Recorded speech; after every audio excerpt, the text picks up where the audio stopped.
so my name is Holly Baxter, this is Lane Norton, and it is now week 4 of my reverse diet. So we're doing a review of my week 4 coming into week 5. So we're going to chat about what happened this week and some of the things that kind of have made my weight kind of jump all over the place and what we're going to plan for this coming week. So yeah, so this was the first week that your weight actually came up. By a significant amount. Yeah, 400. My weight increased by 400 grams this week. So I started, last week was, the average was 66.8. This week, my average weight, so I took my weight every single day, the average is actually 67.2. So it's not really a huge difference. Seems like the only reasonable thing to do is just panic and start a fat loss diet. Yeah. So yeah, it's nothing super crazy to be honest, but I certainly feel it. But the other thing that kind of makes this more exaggerated, I think this week, is I was meant to get my period and I didn't. I feel like I kind of sit at a particular body fat where I won't get it, and I'm hovering like right on that line at the moment. So I got all the symptoms. I was like, looked like I was 6 months pregnant for a few days. Yeah, these are some of the things that we're going to talk to you guys about today, and how it might actually affect your weight and what is an allowable weight fluctuation from day to day. Okay, so what we're looking at here is each day of the week. Tuesday was my starting day, so finishing on Monday is my 7 days. This is my weight column, my protein, my carbs, my fats, and then our calories. And then I have the averages down the bottom.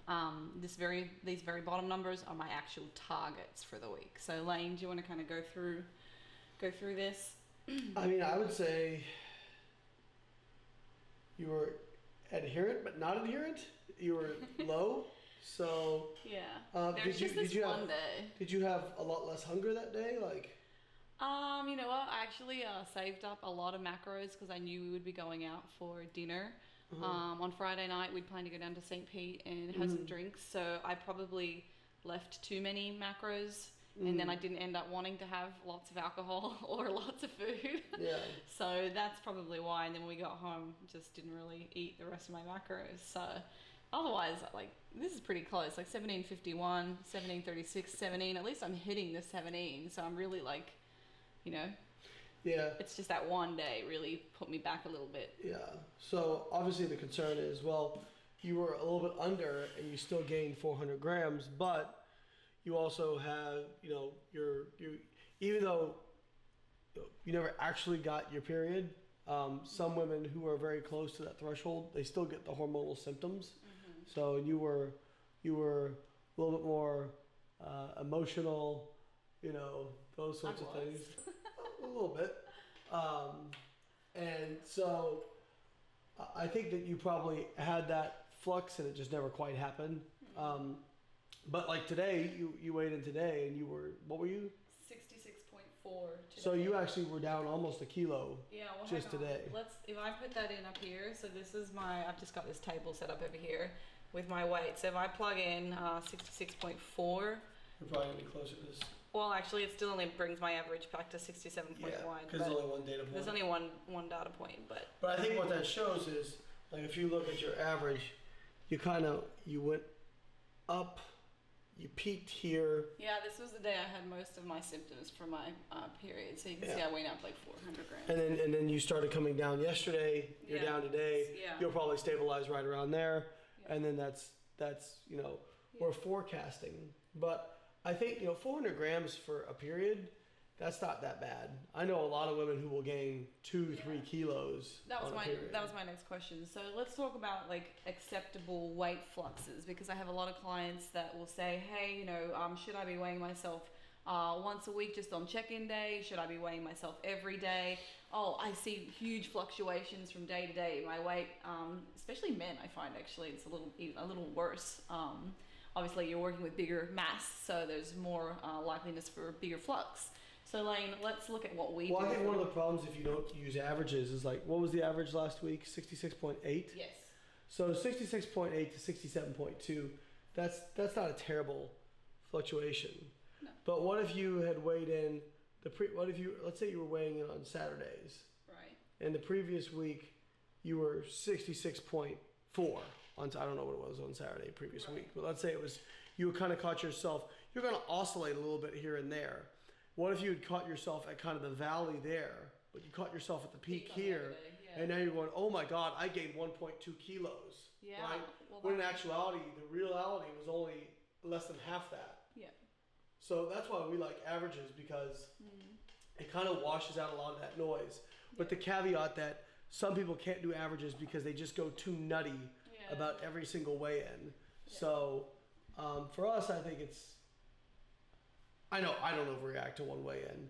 You usually don't overreact to one weigh-in unless it's a really bad one. I only overreact to a weigh-in if I know that I have made poor nutritional choices. I should expect it, because obviously, you know, if you're having such an excessive flux of calories coming in, it's expected. But it doesn't usually bother me too much, because I know, like, well, I didn't hit my targets today. That's probably why. So if I hit my targets tomorrow, I'm sure my weight's going to come back down. One thing you can do if you know, and we've discussed this, even though we didn't implement it, is if it bothers you that much, you can, if you have a partner, you can have them, you just step on the scale, don't even look at the weight, your partner looks at it, records it, and then just you only look at it at the end of the week, you know. I think that can be useful, because some people, it just stresses them out so much. Some people like hate taking their weight. They're like, no, I can't do it. I can't get on the scales. I don't want to know. And unfortunately for us, it's one of the only pieces of really objective important. feedback. Yeah. Yeah. Weight's not everything, but it is important, because it's the only piece of objective feedback you have. And the other thing I always have problems with is people not wanting to send their photos, which is kind of annoying, because we need to be able to see like their body composition over a certain period of time. Yeah, but I can see that. I feel like you would probably be, if you weren't feeling your best, you probably wouldn't want to send photos. I wouldn't want to, but I understand that it's an important part of being able to make an accurate assessment. So. Yeah. So for this week, I mean, I'm kind of on the fence. A lot of times what we would do in the case of a period is we would just say, okay, we're just going to hold the same. But you also have competition goals. You want to get up to a certain amount of calories before the competition. And further, you didn't gain that much during your period. And it looks like you're already coming on the downswing of it. Mm-hmm. So I would be tempted to say, instead of just staying flat, we could make we don't make the normal adjustment, but a very small adjustment. Okay, so do you want to explain why we would make a small adjustment? Like when it comes to metabolic adaptation, why would we do a small adjustment like that? Thinking about like how fat loss is the reverse, we want to make just enough of a change to actually cause this adaptive response. So we're actually trying to cause metabolic adaptation, but in the opposite direction, right? So the idea is that if you make big calorie jumps, your adaptive thermogenesis is not going to be able to accommodate all that. If you just jump up 500 calories a day, you're going to gain weight, because your adaptive thermogenesis can't jump that fast to accommodate that.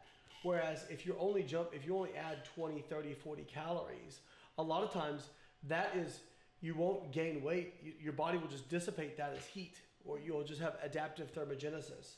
That's why particularly people say, well, if I reverse diet the way up, should I just go the same way on the way down? Absolutely not. No. Because,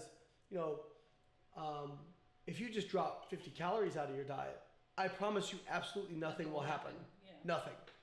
So it needs to be, you don't want to make such an aggressive jump that you already put yourself kind of slowing your metabolism down more than you need to. Mm-hmm. But you also don't want to make such a conservative drop when you start dieting that your body just dissipates it and adapts to it, and you don't make any change. So the positive thing about reverse dieting is that we can make these small changes, and it's actually a good thing, because this way you're increasing your calorie intakes, but you're not actually getting that increase in body fat or that weight gain. So it's kind of good in that sense, and I think I want to go up as well. Okay, so I would say we could probably increase by,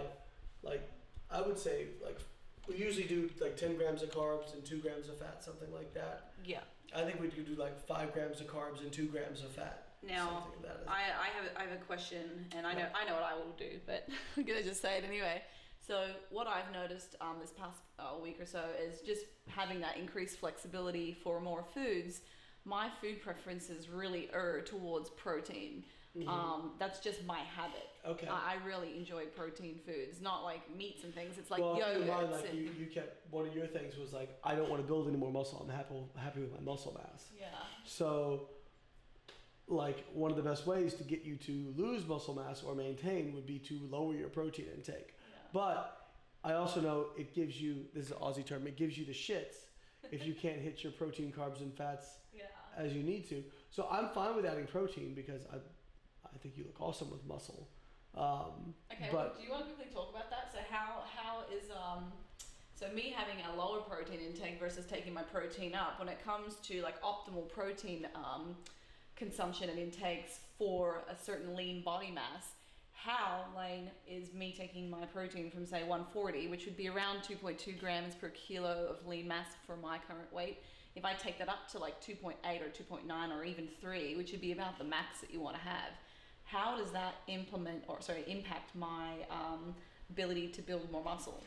It's probably not going to make much of a change in that range because you're already topped out. So there's what's called the muscle full effect, where you have, once you reach a certain level of protein, just putting more protein in does not give you, like if you're at 30 grams of protein, going to 60 doesn't give you double the response. Yeah. It may in some cases give you just a little bit more, but 98% of the benefits of protein are maxed out around 2 grams per kilo of lean body mass. Right. So, if you want to go to 2.5 or even 3 grams per kilo of lean body mass, there's no evidence that that's dangerous. No, of course. It's just you're kind of, in terms of cost, like from a monetary standpoint, it's expensive because protein's expensive, and it's also kind of, protein's a little more thermogenic.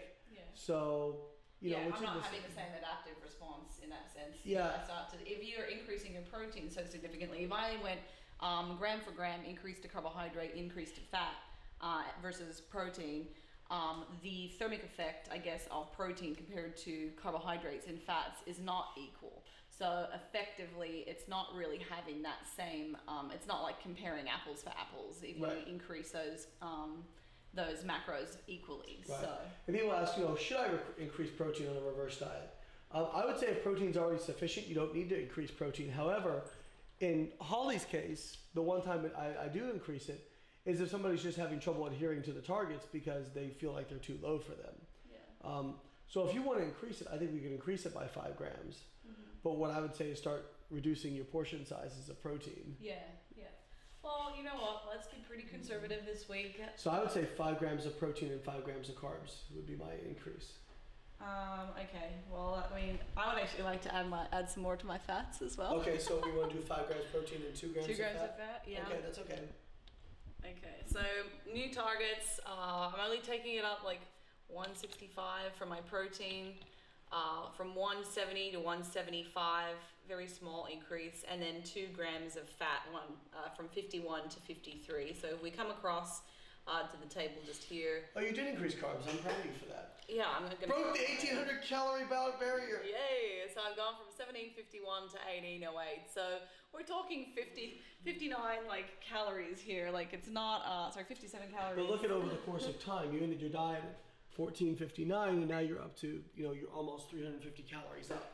Yeah, that's actually great. So 350 calories in 4 weeks and very little weight gain. 400 grams of weight increase. And look at this over here with my training as well. I just want to point out, last week I only did 4 weight sessions, and the volume, and I know that my energy expenditure from training last week would have been a little lower because I was doing a lot of like 2s and 3s. So yeah. I think my training volume has actually gone down, so I'm not doing as much activity.